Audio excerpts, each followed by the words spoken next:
ಯಾಕಮ್ಮ ಕರೆದಿದ್ದು? ಅರ್ಜೆಂಟ್ ಹೇಳು, ನಾನು ತುಂಬಾ ಕೆಲಸ ಕೊಡೋದು. ಬಂದೆ. ಜಗನ್ನಾಥ, ನಾನ್ ನಿನಗ್ ತಾಯೇ ಆಗಿದ್ರು ಕೈ ಮುಗಿದ್ ಬೇಡ್ಕೋತೀನಿ ಕಣೋ. ದಯವಿಟ್ಟು ಶುಭ ಕಾರ್ಯಕ್ಕೆ ಕಲ್ಲು ಹಾಕ್ಬೇಡ ಕಣೋ. ಯಾಕಮ್ಮ ಈಗ ನಾನೇನ್ ಮಾಡಿದೆ? ಅಲ್ಲ, ಎಲ್ಲ ಅನಿಷ್ಟಕ್ಕೂ ಶನೀಶ್ವರನೇ ಕಾರಣ ಅನ್ನಂಗ್ ಮಾತಾಡ್ತೀಯಲ್ಲ. ಹೆತ್ ಮಗನೇ ಒಳ್ಳೆ ವಿಲಂತ್ರ ನೋಡ್ತಿದ್ದಲ್ಲಮ್ಮ ನೀನು. ಇಲ್ಲಪ್ಪ, ವಿಲ್ಲನ್ನೇ ಮಗನಾಗಿ ಹೆತ್ಬಿಟ್ಟಲ್ಲ ಅಂತ ಬೇಜಾರ್ ಮಾಡ್ಕೊತಾ ಇದ್ದೀನಿ. ಅಮ್ಮ ಮತ್ತಿನ್ನೇನು, ರಾತ್ರಿ ಆಯ್ತು ಅಂತಂದ್ರೆ ನಿಮ್ ಮನೆ ಸುತ್ತಮುತ್ತ ಇರೋ ನಾಯಿಗಳೆಲ್ಲ ಓ ಅಂತ ಬಡ್ಕೋತವೆ. ಆಮೇಲೆ ನೀನ್ ಹೆಂಡತಿ ಸ್ವಲ್ಪ ಕೋಪ ಬಂದ್ರು ದಡ ಬಡ ದಡ ಬಡ ಅಂತ ಪಾತ್ರೆಗಳನ್ನೆಲ್ಲ ಕೂಗ್ತಾ ಇರ್ತಾಳೆ. ಇವೆಲ್ಲಕ್ಕೂ ಮೀರಿ ನೀನ್ ಗೊರ್ಕೆ ಸದ್ದು. ಅಷ್ಟು ನಿದ್ದೆ ಮಾಡೋ ನಿನಗೆ ಫ್ಯಾನ್ ಸೌಂಡ್ ಇದ್ರೆ ನಿದ್ದೆ ಬರಲ್ವಾಪ್ಪ? ಸೊಳ್ಳೆ ಕಚ್ಚಿದ್ರೆ ನಿನಗೆ ನಿದ್ದೆ ಬರಲ್ವಾ? ಸೊಳ್ಳೆ ಅಲ್ಲ, ಜಿಗಣೆ ತಂದು ನಾನಾ ಕಡೆ ಬಿಟ್ರು ನಿನ್ ಮೈ ಚರ್ಮಕ್ಕೆ ಏನೂ ಆಗಲ್ಲ. ಅದು ಅಲ್ದೆ ನಿಮ್ ಮನೇಲಿ ಗೀಸರು ಪೀಸರು ಎಂತದೂ ಇಲ್ಲ, ಸೋಲಾರ್ ಅಂತೂ ಇಲ್ವೇ ಇಲ್ಲ ಬಿಡು. ಬೆಳಗಾದ್ರೆ ಒಲೆ ಮುಂದೆ ಕೂತ್ಕೊಂಡು ಬಿಸಿನೀರ್ ಕಾಯ್ಸಕ್ಕೆ ಉಪ್ಪು ಉಪ್ಪು ಅಂತ ಊತ ಕೂತಿರ್ತೀಯ. ಅಂತವನು ನಿಂಗೆ ಬಿಸಿನೀರ್ ಇಲ್ದೆ ಸ್ನಾನನೇ ಮಾಡಲ್ವಾ? ನೀನ್ ಕನ್ಸಲ್ಲೂ ಸಿಗದೆ ಇರೋಷ್ಟು ವೈಭೋಗ ನಿನಗ್ ಸಿಕ್ತಿರೋವಾಗ ಖುಷಿ ಪಡೋದ್ ಬಿಟ್ಟು ಕುಸ್ರಾಡ್ತೀಯಲ್ಲೋ. ಅಮ್ಮ, ನೀನು ವಯಸ್ಸಾಗಿದೆ, ಏನು ಗೊತ್ತಾಗಲ್ಲ. ಇಷ್ಟೆಲ್ಲ ವೈಭೋಗ ಸಿಗುತ್ತೆ ಅಂತಲೇ ನಾನು ಕೇಳಿ ಪಡ್ಕೊಳ್ತಾ ಇರೋದು. ಅಲ್ಲಮ್ಮ, ಆ ಗಂಡಿ ಕಡಿಯೋರು ನಿಮ್ಗೆ ಏನ್ ಬೇಕೋ ಬಾಯ್ ಬಿಟ್ಟು ಸಂಕೋಚ ಇಲ್ದ್ರೆ ಕೇಳಿ ಅಂತ ಹೇಳ್ತಾರೆ. ನಿನಗಿಂತ ಅವರೇ ವಾಸಿ. ಅವ್ರ ಕೇಳ್ತಾರೆ ಅಂತ ಅದನ್ನ ದುರುಪಯೋಗ ಪಡಿಸ್ಕೊತಾರೇನೋ? ಅದಕ್ಕೂ ಒಂದು ರೀತಿ ನೀತಿ ಇರಲ್ವಾ? ಮರ್ಯಾದಸ್ತ ಅಂತ ಬಾಯಲ್ಲಿ ಹೇಳ್ಕೊಳ್ಳೋದಲ್ಲ, ಆ ರೀತಿ ನಡ್ಕೊಳ್ಳೋದನ್ನ ಕಲಿ. ಸಾಕ್ ಬಿಡಂಬು, ಇಷ್ಟು ಸಣ್ಣ ವಿಷಯ ಅಷ್ಟೊಂದು ಯಾವ್ದು ದೊಡ್ಡದು ಮಾಡ್ತಿದ್ಯಾ? ದಿವ್ಯ ಮದ್ವೆ ಆಗ್ಲಿ ಅಂತ ನಮ್ಗೆ ಆಸೆ ಇರಲ್ವೋ? ಆ ಆಸೆ ಇರೋದಕ್ಕೇನೆ ಅವ್ಳು ದಾರಿ ಹಿಡ್ಕೊಡಕ್ಕೆ ಇಲ್ಲಿವರೆಗೂ ಬಂದಿರೋದು. ಅಯ್ಯ ಗೊತ್ತು, ಸುಮ್ನಿರ. ಸತ್ಯ ಏನಾದ್ರೂ ಮನೆ ಬರ್ಕೊಡ್ಲಿಲ್ಲ ಅಂದ್ರೆ ನೀನ್ ಇಲ್ಲಿ ಕಾಲು ಕೂಡ ಇಡ್ತಾ ಇರ್ಲಿಲ್ಲ ಅಂತ ನನಗ್ ಚೆನ್ನಾಗ್ ಗೊತ್ತು. ಸ್ವಾಮಿ ಕಾರ್ಯ ಸ್ವಕಾರ್ಯ ಎರಡೂ ಆಯ್ತಲ್ಲ. ಆ ಕಡೆ ಮನೇನು ಸಿಕ್ತು, ಈ ಕಡೆ ಈ 4 ಶೋಕಿನೂ ಮಾಡ್ಬೋದಲ್ಲ. ಒಂದು ಮಾತು ನೆನ್ಪಲ್ಲಿ ಇಟ್ಕೋ ಜಗ,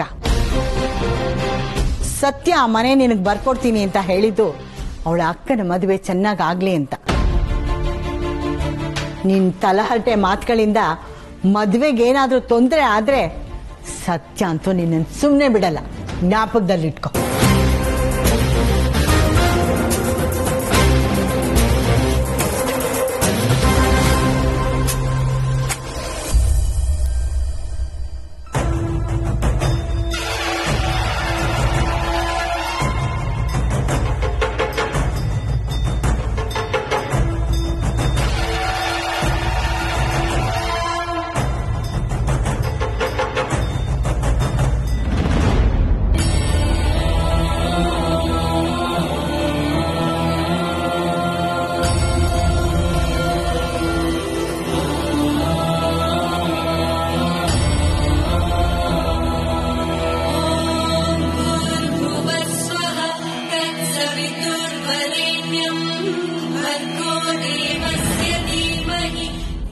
ಅಲ್ಲೇ ಇಟ್ಟಿದೀನಿ ನೋಡು, ತಗೊಂಡೋಗಿ ಕೊಡೆ ಸ್ವಲ್ಪ. ನಾನು ಬಂದೆ, 1 ನಿಮಿಷ ಬರ್ತೀನಿ.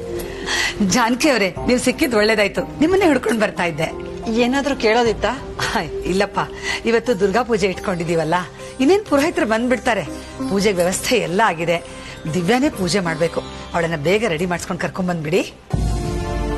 ದುರ್ಗಾ ಪೂಜೆ, ಗೌರಿ ಪೂಜೆನ ಮದ್ವೆ ದಿನ ಮಾಡೋದು? ಹೌದೌದು, ಗೌರಿ ಪೂಜೆ ಮದ್ವೆ ದಿನನೇ ಮಾಡ್ಸೋದು.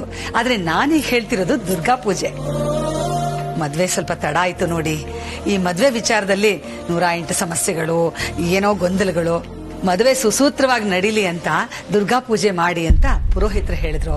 ನಾನು ಹರಕೆ ಕಟ್ಕೊಂಡೆ, ದಿವ್ಯನ ಹತ್ರನೇ ಮಾಡಿಸ್ಬೇಕು ಅಂತ ಅನ್ಕೊಂಡೆ. ಅದಕ್ಕೆ ಈ ಪೂಜೆ ಇಟ್ಕೊಂಡಿದೀನಿ. ಬಟ್ ಈ ಗಡಿಬಿಡಿಯಲ್ಲಿ ನಿಮಗೆ ಹೇಳೋದನ್ನೇ ಮರ್ತು ಬಿಟ್ಟೆ, ದಯವಿಟ್ಟು ಕ್ಷಮಿಸಿ. ಪರವಾಗಿಲ್ಲ ಸೀತಾ ಅವ್ರೆ, ಅವಳ ತಾಯಿಯಾಗಿ ನಾನು ಹರಿಸ್ಕೊಳ್ಬೇಕು. ಆದ್ರೆ ನೀವು ಅವಳ ತಾಯಿ ಸ್ಥಾನದಲ್ಲಿ ನಿಂತು ಹರಿಸ್ಕೊಂಡಿದ್ದೀರಾ. ಇದಕ್ಕಿಂತ ಸಂತೋಷ ಇನ್ನೇನಿದೆ ಹೇಳಿ? ದಿವ್ಯಾ ನಮ್ಮನೆಗ್ ಬರ್ತಿದ್ದಾಳೆ ಅಂದ್ರೆ ನಮಗೆ ಮಗಳಿಗಿಂತ ಹೆಚ್ಚಲ್ವೇ?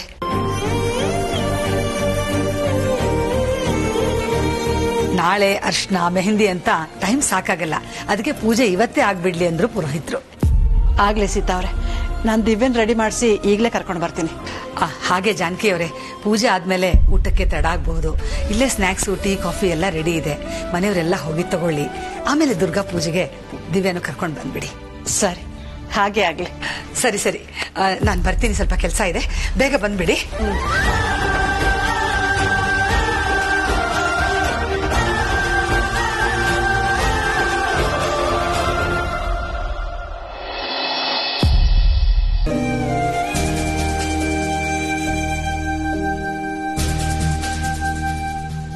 ಚಪಾತಿ ಪರವಾಗಿಲ್ಲ, ನಂಗೆ ಇನ್ನೊಂದು ಬಿಸಿ ಬಿಸಿ ಚಪಾತಿ ಬರ್ಲಿ. ಆಗ್ತೀವಿ ಕಣ, ಹುಷಾರಾಗಿ ತಿನ್ನು. ಇಷ್ಟೊತ್ತಲ್ಲಿ ಚೌಟ್ರಿಲಿ ಇರ್ತೀವಿ, ವೆರೈಟಿ ವೆರೈಟಿ ಫುಡ್ ಇರುತ್ತೆ, ಚೆನ್ನಾಗಿ ಬ್ಯಾಟಿಂಗ್ ಆಗ್ಬೋದು ಅಂತ ಏನೋ ಸ್ಕೀಮ್ ಹಾಕೊಂಡಿದ್ದೆ. ಆದ್ರೆ ದೇವ್ರು ಗೂಗ್ಲಿ ಹಾಕ್ಬಿಟ್ಟ ಸತ್ಯ.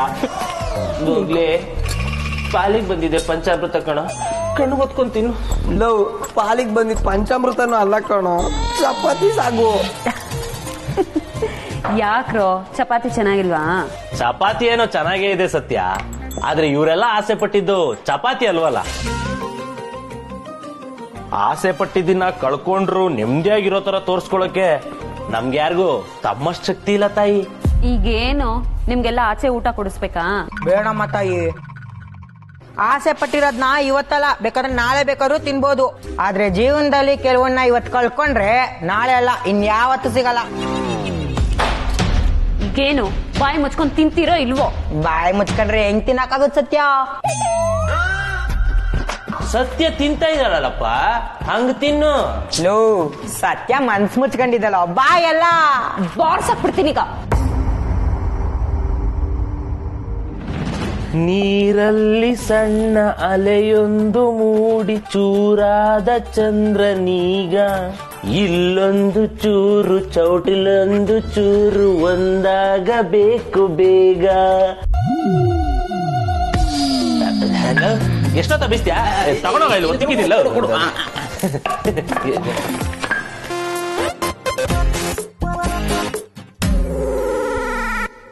ಅಲ್ವೇ ಬೆಳಿಗ್ಗೆ ನೇರವಾಗಿ ಮನೆಗೆ ಬರ್ತೀನಿ ಅಂತ ಹೇಳ್ದೋಳು ಡೈರೆಕ್ಟ್ ಆಗಿ ಇಲ್ಲಿಗೆ ಬಂದಿದ್ಯಾ. ಇಯರಿಂಗ್ಸ್ ಕೊಡು. ಬರ್ಬೇಕು ಅಂತಾನೆ ಇದ್ದೆ ದಿವ್ಯಾ, ಆದ್ರೆ ಅಮ್ಮಗೆ ಸ್ವಲ್ಪ ಹುಷಾರಿರ್ಲಿಲ್ಲ. ನಾನು ಹಾಸ್ಪಿಟಲ್ ಕರ್ಕೊಂಡು ಹೋಗಿ ಬರೋ ಅಷ್ಟರಲ್ಲಿ ಇಷ್ಟೊತ್ತಾಗೋಯ್ತು. ಸ್ಕೂಲ್ ಮಕ್ಳು ತರ ಏನೋ ಒಂದ್ ನೆಪ ಹೇಳ್ತೀಯ. ಸದ್ಯ ಇವಾಗ್ಲಾದ್ರೂ ಬಂದಿದ್ಯಲ್ಲ. ಹಾ, ಇವಾಗ ಬಂದಿದ್ದೀನಲ್ಲ, ನಿನ್ ಮದ್ವೆ ಮುಗ್ದು ನಿನ್ ಗಂಡನ್ ಮನೆ ಕಳ್ಸೋ ತನಕ ನಾನು ನಿನ್ ಜೊತೆನೆ ಇರ್ತೀನಿ. ಮದುವೆ ಮುಗಿಯೋರ್ಗು ನನ್ ಜೊತೆನೆ ಇರ್ಬೇಕು ಅಂತ ಅನ್ಕೊಂಡ್ ಬಂದಿದ್ಯಾ? ಆ ರೀತಿ ಇರ್ಬೇಕು ಅಂದ್ರೆ ಮದ್ವೆ ನಡಿಬೇಕಲ್ವಾ?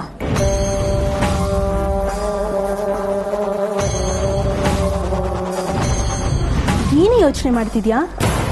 ಏನಿಲ್ಲ. ಅದ್ ಸರಿ, ನಾನ್ ಸಂಜೆ 4 ಗಂಟೆಯಿಂದ ನಿನ್ ಕಾಲ್ ಮಾಡ್ತಾ ಇದ್ದೀನಿ. ನಿನ್ ಫೋನ್ ಸ್ವಿಚ್ ಆಫ್ ಅಂತ ಬರ್ತಿದೆ. ಎಲ್ಲೋಯ್ತು ನಿನ್ ಫೋನು? ಅಯ್ಯೋ, ಬೆಳಿಗ್ಗೆ ಬರೋ ಅರ್ಜೆಂಟ್ ಅಲ್ಲಿ ಫೋನ್ ನ ಚಾರ್ಜ್ ಹಾಕದೆ ಮರ್ತಿದೆ. ಸುಧಾ, ನನ್ ಬ್ಯಾಗ್ ಅಲ್ಲಿ ಫೋನ್ ಮತ್ತೆ ಚಾರ್ಜರ್ ಇದೆ, ಸ್ವಲ್ಪ ಚಾರ್ಜ್ ಹಾಕ್ತೀಯಾ? ಹಾ.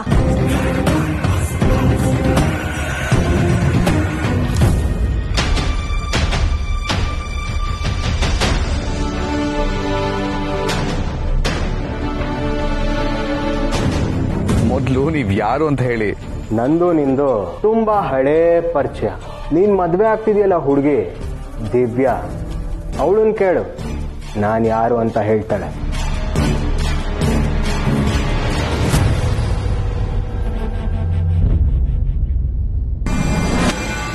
ಯಾರಿರ್ಬೋದು?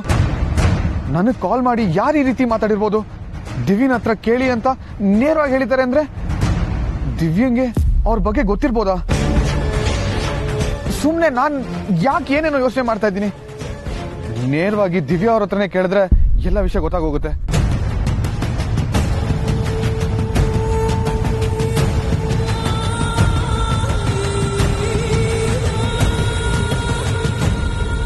ಇವ್ರು ಫೋನ್ ಯಾಕೆ ಸ್ವಿಚ್ ಆಫ್ ಮಾಡ್ಕೊಂಡಿದ್ದಾರೆ? ಇರ್ಲಿ, ಹೇಗಿದ್ರು ರೆಸಾರ್ಟ್ ಅಲ್ಲಿ ಎದರ್ತಾನೆ. ನಾನೇ ಅವ್ರ ಹತ್ರ ಹೋಗಿ ನೇರವಾಗಿ ಮಾತಾಡಿದ್ರೆ ಎಲ್ಲ ವಿಷಯ ಗೊತ್ತಾಗುತ್ತೆ.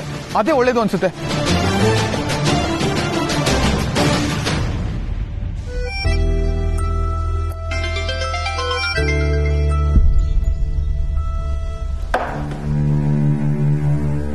ಹಲೋ ಸತ್ಯ ಈಗಲಾದ್ರೂ ಕನೆಕ್ಟ್ ಆಯ್ತಲ್ಲ. ಯಾರೇ ಮಾತಾಡ್ತಿರೋದು?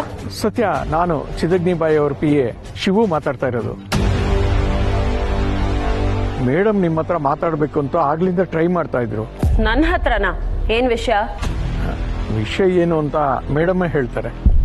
ರೀ, ಅವ್ರು ಹೇಳೋದಾದ್ರೆ ನೀವ್ ಯಾಕ್ರಿ ಫೋನ್ ಮಾಡಿದ್ರಿ? ಮೇಡಮ್ ಆಗ್ಲಿಂದ ಟ್ರೈ ಮಾಡಿದ್ರು, ಕನೆಕ್ಟ್ ಆಗ್ಲಿಲ್ಲ. ನಾನು ಈಗ ಟ್ರೈ ಮಾಡಿದೆ, ಕನೆಕ್ಟ್ ಆಯ್ತು.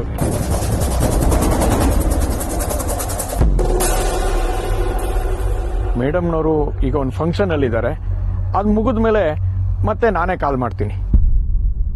ವಿಷಯ ಏನು ಅಂತ ಅವರೇ ಹೇಳ್ತಾರೆ.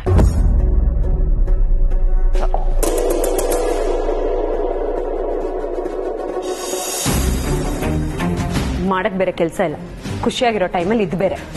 ಯಾರ್ದು ಸತ್ಯ ಫೋನು? ಯಾರೋ ಕೆಲ್ಸಕ್ಕೆ ಬಾರ್ದೇ ಇರೋರು. ನೀನ್ ಲಟ್ಸು. ಏ ಗುಂಗ್ರಾ, ಸಾಗು ಹಾಕೋ.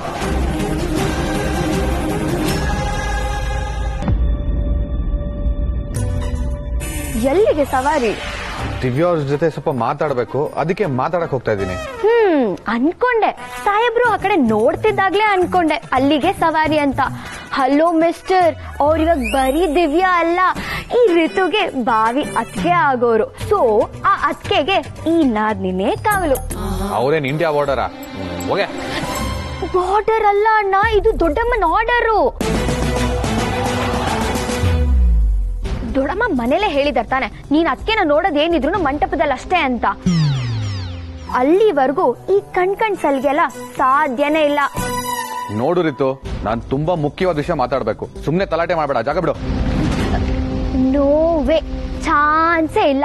ನಡಿ ನಡಿ, ವಾಪಸ್ ಹೋಗ್ತಾರು. ನೀನ್ ಹೀಗೆಲ್ಲ ಹೇಳಿದ್ರೆ ಕೇಳಲ್ಲ ಅಲ್ವಾ? ಹೋಗೆ. ನೀನು ಹೀಗೆ ಹೇಳಿದ್ರೆ ಕೇಳಲ್ಲ. ಮಂಜಣ್ಣ ವಾಟ್ ಸಿಸ್ಟರ್, ನಮ್ಮನ್ನು ನೆನಪು ಮಾಡಿಕೊಂಡ ಕಾರಣವೇನು? ಮಂಜಣ್ಣ, ಅಣ್ಣ ಅತ್ಕೆನ ನೋಡ್ಬೇಕಂತೆ. ಮದ್ವೆ ಮಂಟಪಕ್ಕೆ ಹೋಗೋವರೆಗೂ ಹುಡುಗ ಹುಡುಗಿ ಒಬ್ರನ್ನೊಬ್ರು ನೋಡ್ಬಾರ್ದು ಅಂತ ದೊಡ್ಡಮ್ಮನ ಆರ್ಡರ್ ಆಗಿದೆ. ಇದನ್ನ ಅರ್ಥ ಆಗೋ ಹಾಗೆ ನೀನ್ ಹೇಳ್ತೀಯೋ ಇಲ್ಲ ನಾನ್ ಹೇಳೋ? ನೀವ್ ಹೇಳಂಗಿದ್ರೆ ನನ್ನ ಯಾಕೆ ಕರ್ಸಕ್ ಹೋದ್ರಿ? ಮಂಜಣ್ಣ, ಲೋ, ಏನು ನಿಮ್ ಗೋಳು? ನೋಡಪ್ಪ ಮೈದಾ, ನಿನ್ನ ಶಿಕ್ಕು ನಿನ್ಗೆ ಸಿಗೋದು. ಅಲ್ಲಿವರೆಗೂ ಸ್ವಲ್ಪ ತಾಳ್ಮೆ ತಗೋ. ಈ ಎಲ್ಲಾ ಸಿನಿಮಾದಲ್ಲಿ ಒಬ್ರು ಇರ್ತಾರಲ್ಲ. ಯಾರು, ಹೀರೋನಾ? ಅಲ್ಲ, ವಿಲನ್. ನೋಡಪ್ಪ ಮೈದಾ, ಇವಾಗ ನಿನ್ ಪಾಲ್ಗೆ ನಮ್ಮಿಬ್ರು ವಿಲನ್ ಅನ್ಕೊಂಡ್ರು ಪರವಾಗಿಲ್ಲ. ಆದ್ರೆ ಆಂಟಿ ಹಾಕಿರೋ ಗೆರೆನ್ ಮಾತ್ರ ನಾವು ದಾಟಕ್ ಬಿಡಲ್ಲ ಬಿಡಲ್ಲ ಬಿಡಲ್ಲ. ಏನಂತ ಸಿಸ್ಟರ್? ಲೋ, ನಾನು ದಿವ್ಯಾ ಅವರು ಒಬ್ಬರನ್ನೊಬ್ಬರು ಇಷ್ಟಪಟ್ಟು ಲವ್ ಮಾಡಿ ಮದ್ವೆ ಆಗ್ತಿರೋರು. ಎಷ್ಟೊಂದ್ ಸತಿ ಮೀಟ್ ಮಾಡಿದೀವಿ, ತುಂಬಾ ಸತಿ ಮಾತಾಡಿದೀವಿ. ಅಂತಂದ್ರೆ ಇದ್ಯಾವ್ದು ಹೊಸದಾಗಿ ಮದ್ವೆ ಆಗೋವರೆಗೂ ಮೀಟ್ ಮಾಡಬಾರ್ದು ಅಂತ? ಹಾಗಂದ್ರೆ ಏನು ಅರ್ಥ? ಶಾಸ್ತ್ರ ಸಂಪ್ರದಾಯ ಅಂದ್ರೆ ಅದಕ್ಕೊಂದು ಅರ್ಥ ಇರುತ್ತೆ. ನೀನು ಅದಕ್ಕೆ ಯಾಕೆ ನೋಡ್ಬಾರ್ದು ಅನ್ನೋದನ್ನ ನಾನು ಹೋಗಿ ದೊಡ್ಡಮ್ಮನ ಹತ್ರ ಕೇಳ್ಕೊಂಡ್ ಬರ್ಲಾ? ಬಾಮೈದ, ಈ ವಿಷಯ ಏನಾರು ಆಂಟಿ ಗೊತ್ತಾಯ್ತು ಅಂದ್ರೆ ರೆಸಾರ್ಟ್ ಅಲ್ಲಿ ರಂಪ ರಾಮಾಯಣ ಮಾಡಿ ತಿಂದಿ ಚಿತ್ರಾನ್ನ ಬೂಂದಿ ಮಸಾಲ ಮಾಡಕ್ ಕೊಡ್ತಾರೆ. ಬೇಡ, ಏನೋ ನಿಮ್ದು ಹೇಳ್ಬಾರ್ದು. ಋತುಪುಟ, ಋತುಕುಂದ, ನಿನ್ಗೆ ಲ್ಯಾಪ್ಟಾಪ್ ಬೇಕು ಅಂತ ಕೇಳಿದ್ದೆ ಅಲ್ವಾ? ಮದ್ವೆ ಮುಗ್ದಿದ ತಕ್ಷಣ ನಿನ್ಗೆ ಆಪಲ್ ಹೊಸ ಲ್ಯಾಪ್ಟಾಪ್ ಕೊಡಿಸ್ತೀನಿ. ಇವಾಗ ಸೈಲೆಂಟ್ ಆಗಿ ಸುಮ್ಮನೆ ಸೈಡ್ ಅಲ್ಲಿ ಇರ್ತೀಯಾ? ನಿಜವಾಗ್ಲೂ ಕೊಡಿಸ್ತೀಯಾ? ನೀನ್ ಸೈಲೆಂಟ್ ಆಗಿ ಸೈಡ್ ಇದ್ರೆ ಖಂಡಿತವಾಗ್ಲೂ ಕೊಡಿಸ್ತೀನಿ. ಋತು ಋತು ಕೋಟೆ ಮನೆ ವಂಶದ ಕುಡಿ ನಾನು. ಅಂತದ್ರಲ್ಲಿ ನನಗೆ ನನಗೆ ನನಗೆ ಲಂಚನ? ಬಂದ ದಾರಿಗೆ ಟ್ಯಾಕ್ಸ್ ಇಲ್ಲ ಅಂತ ಹೋಗ್ತಾರೋ? ಲೋ ಬಾಮೈದ, ನಮ್ಮ ದೇಶದಲ್ಲಿ ಲಂಚಕ್ಕೆ ಬೆಲೆ ಇಲ್ದಿರೋ ಪರಿಸ್ಥಿತಿ ಬಂದಿದೆ ಅಂದ್ರೆ ನಿಂದು ಪ್ರಯೋಜನ ಇಲ್ದಿರೋ ಪ್ರಯತ್ನ ಕಣೋ. ಈ ರೆಸಾರ್ಟ್ ರಾಜಕಾರಣ ಎಲ್ಲ ಈ ಮದ್ವೆ ಎಪಿಸೋಡ್ ಅಲ್ಲಿ ವರ್ಕೌಟ್ ಆಗಲ್ಲ. ನಡಿಯಲೇ. ಅಲ್ಲ ರಿತು, ನನ್ ಮಾತ್ ಮಂಜಣ್ಣ, ಅರ್ಥವಾಯ್ತು ಬಿಡಿ. ಬಾಮೈದ, ಅದೇನೋ ಆಪಲ್ ಅಂತಿದ್ದಲ್ಲ, ನನ್ಗೊಂದು ಪೈನ್ ಆಪಲ್ ಕೊಡು. ನನ್ ಮಾತ್ ಕೇಳಲ್ಲ, ಮಾತ್ ಕೇಳಲ್ಲ. ಇದೆಂತ ದುರ್ಗಾ ಪೂಜೆನೆ? ನಿಮ್ ಕಡೆ ಶಾಸ್ತ್ರದಲ್ಲಿ ಇದೆಲ್ಲ ಇರುತ್ತಾ? ನನ್ಗೂ ಗೊತ್ತಿರ್ಲಿಲ್ಲ. ನೀನ್ ಮದ್ವೆಯಾಗಿ ಹೋಗ್ತಿರೋ ಮನೆಯವರು ತುಂಬಾ ಸಂಪ್ರದಾಯಸ್ಥರಲ್ವಾ, ಅವ್ರ ಕಡೆ ಇದೆಲ್ಲ ಪದ್ಧತಿ ಇದ್ರೂ ಇರ್ಬೋದೇನೋ. ಕರ್ಮ, ನನಗಂತೂ ಸಾಕಾಗಿ ಹೋಗಿದೆ. ಜಗತ್ತಲ್ಲಿ ಇರೋ ಬರೋ ಶಾಸ್ತ್ರ ಎಲ್ಲ ಇವ್ರ ಮನೇಲೇ ಇದೆ ಅನ್ನೋ ತರ ಆಡ್ತಾರೆ. ಇವ್ರ ಮನೆ ಕೋಟೆ ಮನೆ ಅಲ್ಲ, ಶಾಸ್ತ್ರದ ಮನೆ. ತಪ್ಪೇನೇ ಇದೆ ದಿವ್ಯಾ. ಇಂಥ ಶಾಸ್ತ್ರಗಳೆಲ್ಲ ಒಳ್ಳೇದಕ್ಕೆ ತಾನೇ ಮಾಡ್ತಾರೆ. ಹೌದು, ಊಟನೂ ಹೊಟ್ಟೆ ತುಂಬಿಸ್ಕೊಳ್ಳೋಕೋಸ್ಕರ ಮಾಡ್ತಾರೆ. ಹಾಗಂತ ದಿನ ಪೂರ್ತಿ ಊಟ ಮಾಡಕ್ಕಾಗತ್ತಾ? ಇವ್ರದೆಲ್ಲ ಯಾಕೋ ಅತಿ ಆಯ್ತು ಅನ್ಸ್ತಿದೆ. ನೀನೀಗ ಅನ್ಸ್ಬೇಕಾದ್ದೆ. ಅಷ್ಟಕ್ಕೂ ನಿನ್ಗೆ ದೇವ್ರಿಗೆ ದೀಪ ಹಚ್ಚಿ ಅಭ್ಯಾಸನೇ ಇಲ್ಲ. ಅಂತದ್ರಲ್ಲಿ ಅವ್ರ ಮನೆಗೆ ಹೋಗಿ ಹೇಗೆ ಇದೆಲ್ಲ ನಿಭಾಯಿಸ್ತೀಯಾ? ಏನೋಪ್ಪ, ಒಟ್ನಲ್ಲಿ ಇದೆಲ್ಲ ಒಪ್ಕೊಂಡು ಆ ಮನೆಗೆ ಸೊಸೆಯಾಗಿ ಹೋಗೋಕೆ ಮನ್ಸು ಮಾಡಿದ್ಯಲ್ಲ, ಅದೇ ಸಂತೋಷ. ಸಂತೋಷ ಇರೋ ಕಡೆನೆ ಈ ದಿವ್ಯಾ ಇರೋದು. ಸಂತೋಷನೇ ಇಲ್ಲ ಅಂದ್ಮೇಲೆ ಆ ಸಂಬಂಧಕ್ಕೆ ಏನ್ ಪ್ರಯೋಜನ ಇದೆ ಹೇಳು? ದಿವ್ಯಾ, ಏನೇ ಹೇಳ್ತಿದ್ಯಾ? ಆಟ ಆಡ್ತಿಲ್ಲ ತಾನೇ? ಕೊನೆವರೆಗೂ 2 ಆಪ್ಷನ್ ಅದು ಇದು ಅಂತ ಏನೇನೋ ಹೇಳ್ತಿದ್ದೆ. ನಾಳಿದ್ದೆ ಮದ್ವೆ. ಕ್ಲಿಯರ್ ಆಗಿದ್ಯಾ ತಾನೇ ಇವಾಗಾದ್ರೂ? ಖಂಡಿತ ಕ್ಲಿಯರ್ ಆಗಿದ್ದೀನಿ. ಈಗ ನನ್ನ ಹತ್ರ 2 ಆಪ್ಷನ್ಸ್ ಇಲ್ಲ. ಆ 2ರಲ್ಲಿ ಒಂದು ಆಪ್ಷನ್ನ ಫೈನಲ್ ಮಾಡಾಯ್ತು. ಈಗಲೂ ಕ್ಲಾರಿಟಿ ಇಲ್ಲ ಅಂದ್ರೆ ನಾನು ದಡ್ಡಿ ಆಗಲ್ವಾ? ಅಬ್ಬಾ, ಅಂತೂ ನಿಂಗೆ ಒಳ್ಳೆ ಬುದ್ಧಿ ಬಂದಿದೆ. ಎಲ್ಲ ದೇವ್ರ ದಯೆ. ಒಳ್ಳೆ ಮನೆಗೂ ಹೋಗ್ತಿದ್ಯಾ, ಒಳ್ಳೆ ಹುಡುಗನೂ ಸಿಕ್ಕಿದಾನೆ. ಸ್ವಲ್ಪ ಹೊಂದ್ಕೊಂಡು ಹೋಗ್ಬಿಟ್ರೆ ನೀನ್ ತುಂಬಾ ಸಂತೋಷವಾಗಿರ್ತೀಯ. ಆ ಶಾಸ್ತ್ರಗಳನ್ನೆಲ್ಲ ಅಭ್ಯಾಸ ಮಾಡ್ಕೊಳ್ಳೋದು ದೊಡ್ಡ ವಿಷಯ ಏನಲ್ಲ. ಈಗ ಹೇಗಿದ್ರು ದುರ್ಗಾ ಪೂಜೆಗೆ ಹೋಗ್ತಿದ್ಯಾ, ಆ ಮನೆ ಶಾಸ್ತ್ರ ಸಂಪ್ರದಾಯಗಳು ಎಲ್ಲಾನು ನಿಭಾಯಿಸ್ಕೊಂಡು ಹೋಗೋ ಶಕ್ತಿ ಕೊಡು ಅಂತ ಆ ದೇವಿನ ಕೇಳ್ಕೊ. ಎಲ್ಲ ಒಳ್ಳೇದಾಗುತ್ತೆ, ಆಯ್ತಾ?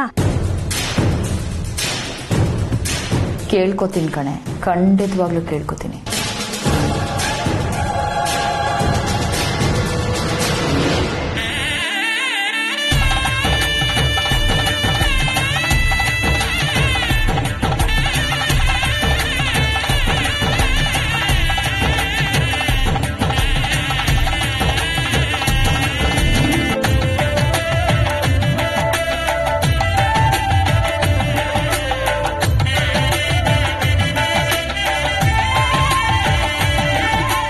ಸೀತಮ್ಮನವರೇ, ಪೂಜೆ ಶುರು ಮಾಡೋಣ.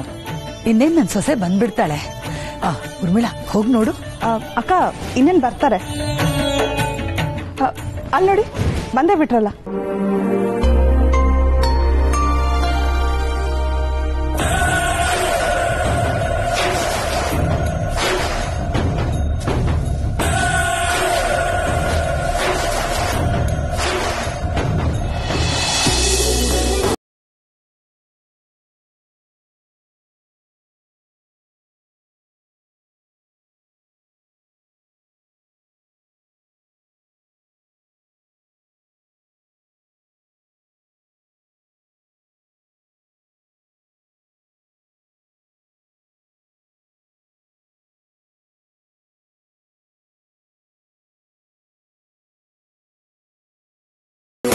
ತುಂಬಾ ಮುದ್ದಾಗಿ ಕಾಣಿಸ್ತಿದೀಯಮ್ಮ.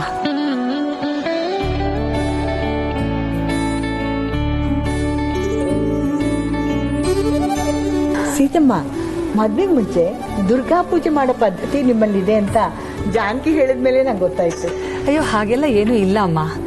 ಎಲ್ಲ ಒಳ್ಳೇದಾಗ್ಲಿ, ಮದುವೆ ಸುಸೂತ್ರವಾಗಿ ನಡೀಲಿ, ದಿವ್ಯನ ಹತ್ರ ಪೂಜೆ ಮಾಡ್ತೀನಿ ಅಂತ ಹರಕೆ ಕಟ್ಕೊಳ್ಳಿ ಅಂತ ಪುರೋಹಿತರು ಹೇಳಿದ್ರು. ಅದಕ್ಕೋಸ್ಕರ ಈ ಪೂಜೆ. ನಿಜವಾಗ್ಲೂ ನಾವು ತುಂಬಾ ಅದೃಷ್ಟ ಮಾಡಿದೀವಿ ಸೀತಾ ಅವ್ರೆ.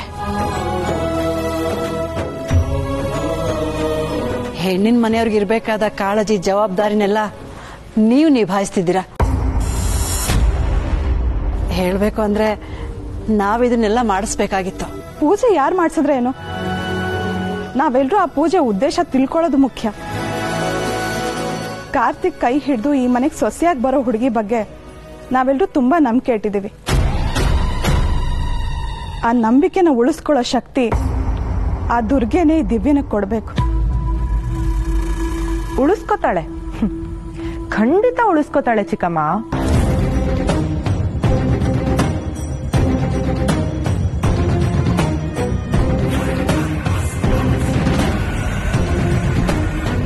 ನಿಮ್ ನಂಬಿಕೆನ ನಾನು ಖಂಡಿತವಾಗ್ಲೂ ಉಳಿಸ್ಕೋತೀನಿ. ನೀವ್ ಇಷ್ಟೊಂದು ಪ್ರೀತಿ ಕಾಳಜಿ ನನ್ ಮೇಲೆ ತೋರಿಸ್ತಿರೋದು ನನಗೆ ತುಂಬಾ ಖುಷಿ ಆಗ್ತಿದೆ. ಅದ್ರಲ್ಲೂ ಈ ದುರ್ಗಾ ಪೂಜೆನ ನನ್ ಕೈಲೇ ಮಾಡಿಸ್ತಿದ್ದೀರಾ, ಅದು ನನ್ನ ಸೌಭಾಗ್ಯ. ಹೂನವ್ವ, ಆ ತಾಯಿ ಪೂಜೆ ಮಾಡೋದಾಗ್ಲಿ, ಪೂಜೆನ್ ಕಣ್ ತುಂಬ್ಕೊಳ್ಳೋದಾಗ್ಲಿ ಎರಡು ನಮ್ ಸೌಭಾಗ್ಯವೇ. ಅಲ್ವಾ ಪುರೋಹಿತ್ರೆ? ಹೌದಮ್ಮ. ಸೀತಮ್ಮನವರೇ, ಸಮಯ ಮೀರ್ತಾ ಇದೆ, ದೀಪ ಹಚ್ಚಿಸ್ಬಿಡಿ, ಶುರು ಮಾಡೋಣ. ಆಗ್ಲಿ ಎಲ್ಲ ಕೂತ್ಕೊಂಡ್ಬಿಡಿ, ಪೂಜೆ ಶುರು ಆಗುತ್ತೆ. ಅತ್ತೆ ನೀವ್ ಇವತ್ತು ತುಂಬಾನೇ ಚೆನ್ನಾಗಿ ಕಾಣಿಸ್ತಿದ್ದೀರಾ. ಒಡವೆ ಸೀರೆ ಎಲ್ಲ ನಾವೇ ಸ್ಪಾನ್ಸರ್ ಮಾಡಿರ್ಬೇಕಾರೆ ಆಫ್ ಕೋರ್ಸ್ ಚೆನ್ನಾಗಿ ಕಾಣಿಸ್ಲೇಬೇಕು.